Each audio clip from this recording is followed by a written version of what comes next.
नमस्कार शेतकरी मित्र. आज आपण कांदा पीक याविषयी घ्यायची काळजी आणि त्याचं व्यवस्थापन कसं करायचं हे मी थोडक्यात तुम्हाला सांगणार आहे. आणि हेतू एवढा एकच आहे, पहिल्यापासून आहे. बिझनेसमध्ये येण्याच्या अगोदर पण बालपणापासून जे आईवडिलांनी संस्कार दिलेले आहेत, जे मित्रपरिवाराचा सहवास आहे, नातेवाईकांचा आहे, सांगणं एवढंच का समाजाचं भलं व्हावं, शेतकऱ्याचं भलं व्हावं. कदाचित साईबाबांनी यासाठीच मला याच्यामध्ये उतरवलं असेल कृषी क्षेत्रामध्ये. आता आपण कांद्याचं व्यवस्थापन बघणार आहोत. कांद्याची लागवड कशी करायची, रोपांची हे कसं करायचं पहिल्यापासून बघूया. तुमचे 2 रुपये वाचले पाहिजे हाच हेतू आहे. प्रत्येक जसं मी प्रत्येक वेळेस बोलत असतो, निगेटिव्ह एका अँगलने बोलत असतो का. दुसऱ्याविषयी मला एक माझे सर एक नेहमी म्हणायचे का दुसऱ्यांचं कंपॅरिझन करणे, तुलना करण्यापेक्षा आपण आपलं स्वतःशीच बोललेलं बरं. पण कधी कधी काय होतं, समाजावर जो शेतकऱ्यावर जो अन्याय झालेला असतो किंवा त्यांच्यावर जे बाकीच्या कंपन्यांनी लादलेले नियम असतात किंवा आपण त्याला लिंकिंग म्हणतो का, तुम्हाला ते बळजबरीने घ्यावंच लागेल आणि ते करावंच लागेल. त्याला आपण शेड्यूल म्हणतात. PGR मध्ये भरपूर कंपन्या अशा आलेल्या आहेत का त्या शेड्यूल देतात आणि शेड्यूलनुसार कंपन्या आज अशा मार्केटमध्ये हजारो कंपन्या आहेत का त्या शेतकऱ्यांना युट्यूब मी मागच्या व्हिडिओमध्ये म्हटलेलं आहे का युट्यूबच्या माध्यम असं आहे का ते फास्ट शेतकऱ्यांपर्यंत जातं आणि ते शेतकरी ते बघतात. मी सगळ्या तमाम महाराष्ट्रातल्या शेतकऱ्यांची माफी मागून बोलत. हे पहा शेतकरी मित्र, हा पॉइंट तुमच्याकडे कधी पण क्लिक राहू द्या. युट्यूब बघून जर तुम्ही शेती करताय किंवा युट्यूब बघून एखादा प्रोडक्ट सेल करताय किंवा घेताय तर त्यामागचा उद्देश पहा काय. जर तुम्ही युट्यूब बघून जर शेती करताय, युट्यूब बघून सगळं हे करताय, तर मला सांगा हे जे MD MBBS मोठे मोठे जे डॉक्टर आहेत, मग हे कशासाठी. मग तुम्ही घरीच उपचार घ्या ना. तुम्हाला एखादा रोग झालाय, आजारी पडलाय, युट्यूबला बघा, करा घरी. असं होतं का? बिलकुल होत नाही. मग त्यासाठी प्रॉपरलीच तुम्हाला त्या गोष्टीचा अनुभव पाहिजे, प्रॉपरच तुम्ही तिथे गेलं पाहिजे, त्या गोष्टीचा तुमच्याकडे अनुभव पाहिजे, तेव्हाच तुम्ही ते करू शकता. त्या माध्यमातून मी परत एकदा लाखो शेतकऱ्यांना सांगेल, युट्यूब बघून शेती करू नका. खूप कमी खर्चात शेती करता येऊ शकते. खूप म्हणजे खर्च नाही म्हटलं तरी चालेल. मला सांगा, जंगलातल्या झाडाला कधी फवारा मारायला बघितला का? जंगलातल्या झाडाला कधी खत टाकलेलं पाहिलं का? मग याचं कारण काय आहे का त्याचा CN रेशो, सेंद्रिय कर्ब जो आहे तो खूप मोठ्या प्रमाणात असतो. मोठ्या प्रमाणात असतो तर कशामुळे असतो? तो ऑर्गॅनिक कार्बनमुळे. ते ऑर्गॅनिक कार्बन कशामुळे मिळतो? जो नैसर्गिक शेती ज्याला आपण मागच्या व्हिडिओमध्ये म्हटलं, नैसर्गिक शेती ज्याला आपण म्हणूया, ते म्हणजे वरून जो पाऊस पडतो, पावसाचा जो त्याचा पाला पाचोळा आहे तोच त्याला लागू होतो. मग मला सांगा त्याला खत टाकायची गरज आहे का? मग त्यालाच आता आपण शेणखताला ऑप्शन म्हणून भूमी अमृत खत आणलेलं आहे. त्या भूमी अमृत खतामध्ये जे मी मागच्या वेळेस बोललो त्यामध्ये काय काय घटक आहेत, काय काय नाही, तर त्या माध्यमातून तुम्हाला मी सांगितलेलं आहे का जर तुम्हाला एकट्या भूमी अमृतवर रिझल्ट येत असतील, एकट्या भूमी चार्जर लिक्विडना रिझल्ट येत असतील, एकट्या रूट केअरने रिझल्ट येत असतील, तर मला सांगा तुम्हाला बाकीचं वापरायची काय गरज आहे? बाकीचं शेड्यूल घ्यायची काय गरज आहे? आणि शेड्यूल घेऊन तुम्ही फेल जर गेले, तुम्ही समोरच्या कंपनीचं काय हे करणार आहे? त्याच्यामुळे जागरूक व्हा. कमी खर्चात सुद्धा शेती करता येऊ शकते. आता आपण आज कांद्याचं नियोजन पाहणार आहोत. तर कांदा कसा केला पाहिजे पहिल्यापासून रोपाचे याच्यावर घेऊया. रोपाचे कमीत कमी 4, 5, 6, 7, 8 पानावर ज्यावेळेस रोप राहतं त्यावेळेस ते लागवडीला योग्य राहतं. हलक्या स्वरूपाची जमीन जरी असली तरी चालते. आता बेसल डोस ज्या वेळेस येतो, समजा आपण फॉर एक्झाम्पल आपण रोगावर बोलूया कांद्याच्या. कांद्याला करपा असेल, थ्रिप्स असेल किंवा त्याला पीळ पडणं असेल, हे कशामुळे येतं हे मी माझ्या अभ्यासानुसार किंवा मी माझ्या ग्राउंड लेवलच्या रोजच्या दैनंदिन व्हिजिटनुसार सांगत. ज्या वेळेस दव पडतं, धुकं पडतं, आपण त्याला धुकं म्हणतो रोपावर, आणि ते धुकं पडल्यावर शेतकऱ्याकडून काळजी काय घेतली पाहिजे ते एक सांगाल. पहिलं काळजी अशी घेतली पाहिजे, चांगल्या प्रकारचं केमिकल मधलंच सांगेल, आमच्या कंपनीचं पण सांगणार नाही, केमिकल मधलं चांगलं स्टिकर चांगल्या प्रकारचं घेऊन त्याच्यावर फवारणी करणे. नाहीतर तुम्हाला फवारणी घेणं शक्य जर नसेल तर अशा टायमिंगला घरगुती उपाय सांगतो तुम्हाला. जर त्याच्यावर दव साचेल असेल आणि दव साचल्यानंतर, धुकं साचल्यानंतर कांद्याला रोगाला किंवा त्या रोपाला काय रोग येतो, ज्या वेळेस त्याच्यावर दव पडतं किंवा धुकं पडतं आणि धुकं पडलं ते जर धुकं तसंच असेल किंवा ते दव जर तसेच असतील आणि ज्यावेळेस सूर्यप्रकाश पडतो त्याच्यावर, त्या दवावर, त्या पानावर, तर त्या पातीवर, तर त्यावेळेस ते सूर्यप्रकाश आणि ते दव एक जर झालं तर कांद्याला 1,00,000% करपा येणार.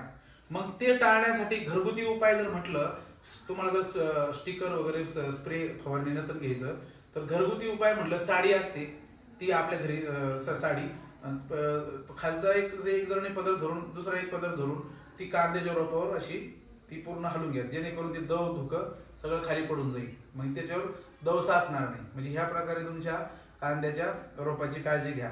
त्याच्यानंतर लागवडीची जी वेळ येते, भरपूर कंपन्या सांगतात आमचं शेड्यूल वापरा, हे वापरा, ते वापरा, तुम्हाला एकरी 20-20, 25-25, 30-30, 40-40 हजार रुपये खर्च करायला लावतात. मी मागच्या भरपूर दिवसात पाहतोय भरपूर शेतकऱ्यांची लूट होते युट्यूबच्या माध्यमातून. मी परत एकदा सांगतो, युट्यूबच्या माध्यमातून तुम्ही चांगलं माध्यम खूप चांगलं आहे का तुम्ही शेतकऱ्यांपर्यंत फास्ट मध्ये जाताय, पण शेतकऱ्यांनी हे ओळखलं पाहिजे का आपण करतोय काय, खरोखर हा रिझल्ट आलेला आहे का, शेतकऱ्यांना बाकीच्या ह्या कंपन्या खरोखर दाखवतात हे सत्यता आहे का, हे तुम्हाला माहित पाहिजे. तुम्ही 4-5 शेतकऱ्यांना गावात विचारलं पाहिजे, हे वापरले मी, तू हे खरं आहे का. युट्यूबचे व्हिडिओ बघून तुम्ही ते मटेरियल किंवा कोणाचं असो तुम्ही त्याची शहानिशा केल्याशिवाय तुम्ही घेऊ नका किंवा ती तशी शेती करू नका. मी हा जोडून सांगेल, 10,000 रुपयात 8 ते 9,000 रुपयात कांद्याचं पीक चांगल्या प्रकारे निघू शकतं. 20 टन ज्याला आपण म्हणूया, मी काल एक याच्यात पाहिलंय, कमीत कमी आता माझ्या अंदाजे केमिकल याच्यावर काहीतरी 10-15 टन, काहीतरी 10 टन निघतोय का, आता 25 टन जरी ॲव्हरेज काढायचं असलं तरी मी तुम्हाला सांगतो बेसल डोस कसा टाकायचा. बेसल डोस मध्ये तुम्हाला सांगतो भूमी अमृत जे ऑर्गॅनिक खत आहे, मी खताविषयी सांगितलेलं आहे, खत किती सुंदर आहे, कसं डिझॉल्व होतं पाण्यात, त्याचं लिक्विड कसं तयार होतं, खाली साचत नाही पाण्यात, वरती पाण्यात तरंगत नाही आपलं भूमी अमृत खत. म्हणजे आजही आपण क्वालिटीवरच भर देतो आणि तो मरेपर्यंत हेच राहील आपलं. आता ज्या वेळेस तुम्ही बेसल डोस टाकताय कांद्याला डोस टाकताना समजा आपण 1 एकराचं प्रमाण घेऊया, 1 एकराचा तुम्हाला खर्च सांगतो. म्हणजे माझ्या अंदाजे मिनिमम कांद्याचे 2 डोस केले पाहिजे शेवटपर्यंत, 3-4 करायची गरज पडत नाही, फक्त पाण्याचं नियोजन तुमच्याकडे व्यवस्थित राहू द्या. आता बेसल डोस असं पकडूया म्हणण्यापेक्षा तुम्ही असं करा, पहा तुमचा खर्च कसा वाचतो, कांदा किती दिवस टिकतो हे पण तुमच्या लक्षात येईल, कांद्याची साईज मालामध्ये ॲव्हरेज मधलं सगळं हे तुमच्या लक्षात येईल. 8 गोण्या भूमी अमृत घ्या, बरोबर. त्याच्यामध्ये हे पहा, कांद्याला सगळ्यात महत्त्वाचं माझ्या अंदाजे, आता माझ्या अभ्यासामध्ये नत्राचं प्रमाण कमी लागतं, तर मग युरियामध्ये सगळ्यात जास्त नत्राचं प्रमाण जास्त राहतं, त्याच्यामुळे युरिया वापरू नका, मी ह्या मताचा आहे. आता 8 गोणी भूमी अमृतच्या घ्या, त्याच्यामध्ये आपण क्रिस्टल झाईम दाणेदार म्हणून 25 किलो मध्ये कांदा स्पेशल काढले, त्या क्रिस्टल झाईमला अॅमोनियम फुलविक सीव्हीड याची सगळी कोटिंग केली राहते. त्या 8 गोण्यामध्ये ह्या 2 भूमी अमृतच्या क्रिस्टल झाईमच्या कांदा स्पेशलच्या 2 गोण्या घ्या, म्हणजे भूमी अमृतच्या 8 गोण्या, क्रिस्टल झाईम कांदा स्पेशलच्या 2 गोण्या, बरोबर 10. त्याच्यामध्ये सुरुवातीला की आपल्या जमिनींना हळूहळू आपल्याला कमी करायचंय रासायनिक केमिकल, तर त्याच्यामध्ये मगाशी मी काहीतरी नोट्स 2 काढल्यात, तर त्याच्यामध्ये 20-20-13 ही 1 गुणी घ्या त्याच्यामध्ये, किंवा 12-32-16 1 गुणी घ्या. मी एकराचं प्रमाण सांगतोय त्याप्रमाणे शेतकऱ्यांनी असा प्रयोग करून पाहायला हरकत नाही. किंवा आपले जे युट्यूबला जे चॅनलवरती व्हिडिओ आहेत, शेतकऱ्यांचं जे मनोगत आहे, आपले पण चॅनल आहे, आपलं पण व्हिडिओ आहे, पण शेतकरी बोलले का मी केमिकल वापरलंय तर आपण केमिकलच दाखवतोय. शेतकरी बोलते मी भूमी अमृतच्या 2च गोण्या वापरल्या, 2च दाखवतोय. स्प्रेला मी केमिकल घेतलं तर स्प्रेच सांगतोय. आणि ह्या माध्यमातून अजून जागरूक होऊन सांगेल का केमिकल शिवाय कोणताही आजवर रोग कंट्रोल झालेला नाही. किंवा एखाद्या कंपनीला लिहून द्यावं, अग्रीमेंट करून द्यावं, स्टॅम्पवर लिहून द्यावं आणि सांगावं का माझ्या ऑर्गॅनिक याच्यामुळं हा थ्रिप्स कंट्रोल झाला, हा रोग कंट्रोल झाला. बिलकुल नाही. तुम्ही या बोलता आपल्याला पडू नका. फक्त जमिनीला सेंद्रिय कर्ब कसा वाढेल तसा ऑर्गॅनिक मॅन्युअर मधून तुम्ही द्या. मग आपण परत बेसल डोसवर येऊया आणि सांगूया 10 भूमी अमृतच्या 8 गुणी, 2 कांदा स्पेशल झाईम, त्याच्यामध्ये 24-24-0 किंवा 12-32-16 ची 1 गुणी, त्याच्यामध्ये मी अजून मगाशी काहीतरी 5 किलो लिहिलंय, त्याच्यामध्ये सल्फर अत्यंत महत्त्वाचं राहतं कांद्यासाठी, हे सगळ्या शेतकऱ्यांना माहिती, ते 5 किलो त्याच्यामध्ये घ्या. आणि कॅल्शियम मिळवण्यासाठी पिकाला असेल, मातीचं तुमचं हे करण्यासाठी असेल तर त्याच्यामध्ये 3 किलो गुळ घ्या. तुम्हाला कुठलंही लिक्विड घ्यायची गरज नाही, कुठलंही कॅल्शियम घ्यायची गरज नाही. आणि हा प्रॉपर डोस एकत्र करा. आणि ज्या वेळेस तुम्ही गादी वाफा करताय, सरी वाफा करताय, त्या सरीत पुढे टाकून द्या.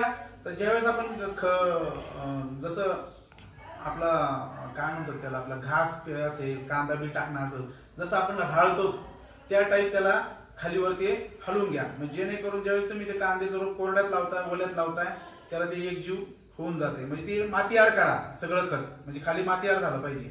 आणि त्यानंतर तुम्ही तुमची लागवड करा. लागवड केल्यानंतर पाणी द्या. पाणी दिल्यानंतर ज्या ज्या वेळेस पाणी द्यायचं तर तुमच्या जमिनीला त्यावेळेस ऑर्गॅनिक कर्ब असेल, सेंद्रिय कर्ब जर असेल वाढवायचा असेल, जमिनीला अजून अपटेक करायचा असेल तर त्याच्यानंतर मिक्स मायक्रोन्यूट्रन मध्ये मी त्या दिवशी म्हटलेलं आहे की हे कंपल्सरी घ्या. हे आपल्याकडे भेटत नाही, बाहेर सगळ्यांकडे मिळतं. 05234 किंवा आपलं भूमी चार्जर, हे दोन्ही एकत्र, भूमी चार्जर किंवा 05234 हे एकत्र करून त्याचं ड्रीप कांदा असेल तर ड्रीपनी सोडून द्या. एकरी 2.5 लिटर भूमी चार्जर घेतलं तरी चालतंय. मिक्स मायक्रोन्यूट्रन किंवा 05234 हे 5 किलो घेतलं तरी चालतंय. हे फ्लोनी सोडून द्या. फ्लोनी सोडून दिल्यानंतर किंवा ड्रीपनी असेल कसं सोडून द्या. एकरी 200 लिटर पाण्याला 2.5 लिटर भूमी चार्जर घ्या, 05234 5 किलो घ्या किंवा मिक्स मायक्रोन्यूट्रन घ्या. हे बाहेर भेटतं. हे तुम्हाला सांगतो, हे त्यातून एवढं सुपर रिझल्ट येतात, एवढे सुपर रिझल्ट येतात.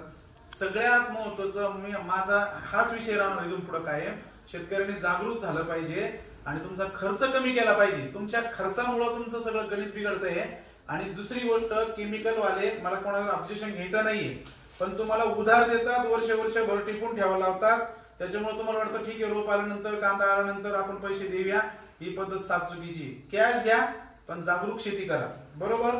त्याच्यानंतर दुसऱ्या डोसला तुम्ही फवारणीसाठी 19 वगैरे हे सगळं तुम्ही घेऊ शकता. पण ज्यावेळेस पहिलाच प्रॉपर एवढा डोस गेला जातो, कांदा कुठल्याही रोगाला बळी पडत नाही. त्याचं कारण रोगप्रतिकार शक्ती जी आहे ती खूप चांगल्या प्रमाणात झालेली असते. एवढ्याच याच्यावर. पण तुम्ही असं एका कंपनीच्या कोणत्याही शेड्यूलवर भरोश्यावर जर राहिले, शेतकरी मित्र तुम्ही फसून जाशाल. उद्देश माझा हाच आहे का, ठीक आहे मी 2-3 माझ्या प्रोडक्ट वरती बोलतोय, माझ्याकडे 20-25 प्रोडक्ट आहेत, पण मी शेतकऱ्याला कुठेही सजेशन करत नाही. तुम्हाला 3-4 प्रोडक्ट वरती चांगला पैकी रिझल्ट येतात. शेतकरी रिपीट होतोय. माझ्या जवळपास माझ्या अंदाजे पाठीमागचा व्हिडिओ टाकून 2 दिवस पण नाही झाले, कमीत कमी मला 1000च्या पुढे फोन येऊन गेले की सर तुम्ही हे दाखवताय, करताय, खूप छान आहे. म्हणजे ह्या माध्यमातून एवढं सांगा शेतकरी मित्र, तुम्ही जागे व्हा. नेमकी शेतीला लागतंय काय, तुम्ही करताय काय, कोणाची व्हिडिओ बघून वापरताय काय, याच्यातून तुम्ही मेटाकुटीस येसाल. आणि काहीच तुमच्याकडे 1 रुपये सुद्धा प्रगती राहणार नाही. फक्त एक आत्मिक समाधान राहील. आत्मिक तुमच्याकडे तेवढा तुम्ही वापरशाल. तुम्ही समोरची कंपनी तुम्हाला सांगणार शेड्यूल वापरा. एका शेड्यूलवर कुठेही गृहीत राहू नका. हे तुम्हाला मी हात जोडून विनंती करत. भूमी अमृत खतामध्ये, भूमी चार्जर लिक्विड मध्ये, रूट केअर मायक्रोरायझा मध्ये एवढा दम आहे, तो तुम्ही वापरून बघा. आणि मी ह्या माध्यमातून चॅलेंज करल, बाकीच्या कंपन्या, हजारो कंपन्या असतील मार्केटमध्ये, त्यांनी चॅलेंज करावं आणि सांगावं का आम्ही तुमच्या पिकाची जबाबदारी घेतो आणि ते पीक काढून द्यायची जबाबदारी आमची. तुम्ही स्टॅम्पवर लिहून द्या, हे करा, ते करून द्या. मी या माध्यमातून आज शेतकऱ्यांना आनंदाची बातमी अशी सांगल, तुम्ही जर आमचा 10,000 रुपये खर्च करताय आणि जर तुम्हाला त्याच्यात बदल्यात तुमच्या चेहऱ्यावर आनंद, तुमच्या पिकात बदल, तुमच्या ऍव्हरेज मध्ये बदल जर नाही झाला, त्या 10,000चे आपण 10 पट पैसे देऊया. मग तुम्ही किती खर्च करताय या माध्यमातून एकदम काय म्हणते त्याला, चॅलेंज पूर्वक सांगा शेतकऱ्यांना. तुम्ही 2-3 प्रोडक्ट वरती रिझल्ट येतोय, शेड्यूलची गरजच नाही, पीक कोणतंही असू द्या, एवढंच सांगल तुम्हाला. चांगली शेती करा, आनंदाने शेती करा, खर्च टाळा. एवढा खर्च जमिनीला बिलकुल लागत नाही तर नाहीच. कुठे घेऊन चाललो आपण, काय कोणाचं बघून तुम्ही व्हिडिओ बघून वापरताय, हे खूप चुकीचं आहे. या माध्यमातून मला, मी जसं मगाशी सुरुवातीपासून व्हिडिओ मधूनच बोलले का, माझ्याकडे काही नव्हतं, मी शून्य होतो. तेव्हापासून मला समाजसेवा करायची आवड आहे. मी कोणाचंही दुःख बघू शकत नाही, त्यात माझे शेतकरी राजाचं बिलकुल बघू शकत नाही. या माध्यमातून एवढंच सांगाल. आणि बाकीच्या कंपन्यांना पण आवाहन करतो तर तुम्ही काहीतरी वेगळं दाखवून शेतकऱ्यांना भरकुटू नका. जी सत्यता आहे ती मांडा. आणि शेतकऱ्यांना जसं आपण म्हणतो, शेतकरी आपण म्हणतो जगाचा पोशिंदा आहे, जगाचा हे, पण आजकाल भरपूर कंपन्या त्यांना खूप डिप्रेशन मध्ये नेऊन त्यांचं शेड्यूल वापरून खूप खर्चाला टाकून सगळ्या शेतकऱ्यांना कर्जबाजारी केलेले आहे. हे पाप करू नका. ह्या माध्यमातून एवढंच सांगेल. धन्यवाद.